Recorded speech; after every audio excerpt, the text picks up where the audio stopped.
Ça fait un mois, on charge l'eau seulement. Si tu t'es pas réveillé à 3 h du matin, là, tu peux pas avoir 2 cuvettes d'eau. On souffle. Le bidon là à 150. On souffle. Vous voyez les brouettes qui sont derrière nous là. Tout ça là en plus l'eau. Moi-même je pousse pour moi à la maison. Nous qui partons au travail, on est obligé de se lever à 1 h du matin, 2 h du matin, arriver au travail là, on est obligé de se coucher un peu. Je ne me suis pas encore lavé. Regardez mon teint. Ça c'est pas mon teint, ça c'est le teint spécial de Gesco. On ne se lave pas ici mon frère. La situation est catastrophique.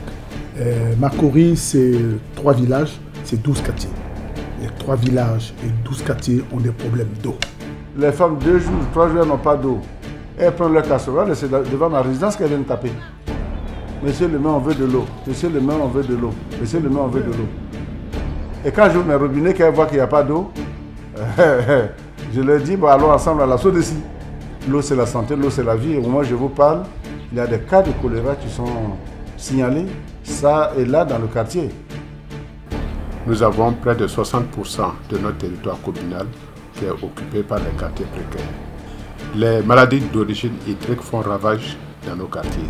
Devant cette situation difficile, le gouvernement ivoirien a pris les choses en main et a mis en place un ensemble de 12 projets structurants, essentiellement situés au nord d'Abidjan, avec le projet d'alimentation de la ville d'Abidjan à partir donc de Niangon. Et ce projet a apporté quelque chose comme 44 000 m3 par jour.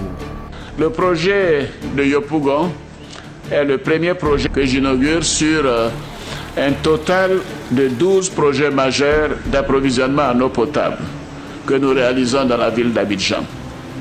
C'est un investissement d'environ 165 milliards de francs CFA. L'ensemble de ces projets apportera à la ville d'Abidjan un volume supplémentaire de 250 000 m3 par jour. Les gens viennent nous dire merci, à travers nous dire merci au gouvernement. Aujourd'hui, depuis la mise en eau, la mise en service de Niangon 2, je n'ai plus ce stress. On a de l'eau, je pourrais dire, à 90% sur le réseau. Bon, il nous reste à raccorder des renforcements qui pourraient nous amener à 100%. Nous sommes très satisfaits du résultat dans la mesure où les populations sentent, je dirais, un mieux-être au niveau des quartiers qui ont été approvisionnés en eau potable, notamment le quartier de Yopougon. Et je pense que ça sera la même chose pour les quartiers de Koumassi, Port-Boué et puis Makori. Ça a été un vrai challenge. Il fallait faire en sorte que de 2011 jusqu'à 2014, nous puissions régler l'ensemble de ces problèmes-là. Donc, nous avons un sentiment d'avoir accompli un devoir pour lequel nous avons été mis en mission.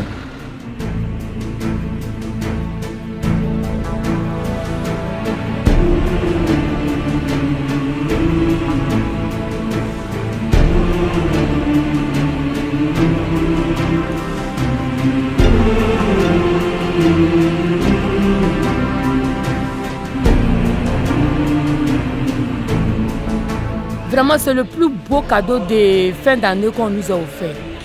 Quand tu as l'eau, tu as tout. Maintenant, on dort, on se lève à n'importe quelle heure, tu peux te laver. Vraiment, ça me va droit au cœur. Plein midi à l'eau, ça c'est du jamais vu. Nous sommes émus. Nous voulons dire merci au gouvernement de Côte d'Ivoire. Parce que le pays travaille, les Ivoiriens travaillent. Et nous sommes très heureux. Nous avons de l'eau dans le quartier. On a de l'eau la nuit. On ne se lève plus pour courir derrière citerne. Donc on va fêter. Il avait dit, je donnerai de l'eau à Yopougon et à toute la Côte d'Ivoire. Il a dit et il a fait. C'est un homme de parole.